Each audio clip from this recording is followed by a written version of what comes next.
But right now, let's speak to Behnam Ben Taleblu, who is a Middle East security expert at the Foundation for Defence of Democracies. Thank you very much for your time today. And do you expect Mr. Netanyahu to say more about that attack which killed Mr. Haniyeh? Because as many people have said today, really they can't see how it isn't anyone but Israel who carried out that airstrike.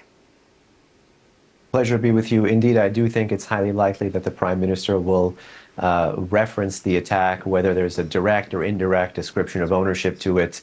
That remains to be seen. But one remembers, I think, within the few weeks after the October 7 terror attack, there was a promise by the Israeli political and military leadership to go after Hamas's political and military leadership. Who knew would have been this quickly?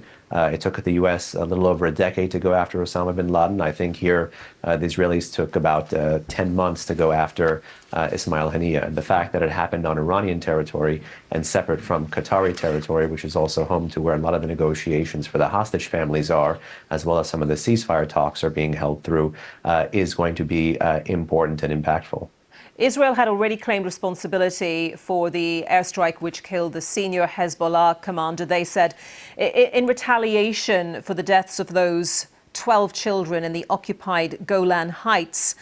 And then came this attack in the Iranian capital on the political leader of Hamas. Why now? I think certainly with respect to Ismail Haniyeh, he may have been a target of opportunity, but a target of opportunity that Israel may have been looking to signal resolve for against multiple audiences. One, the array of pro-Iran militias that the regime calls the axis of resistance. Two, against the Hamas leadership, particularly where the Israelis are in the war in Gaza today. And three, the patron of this entire architecture, which is the Islamic Republic of Iran.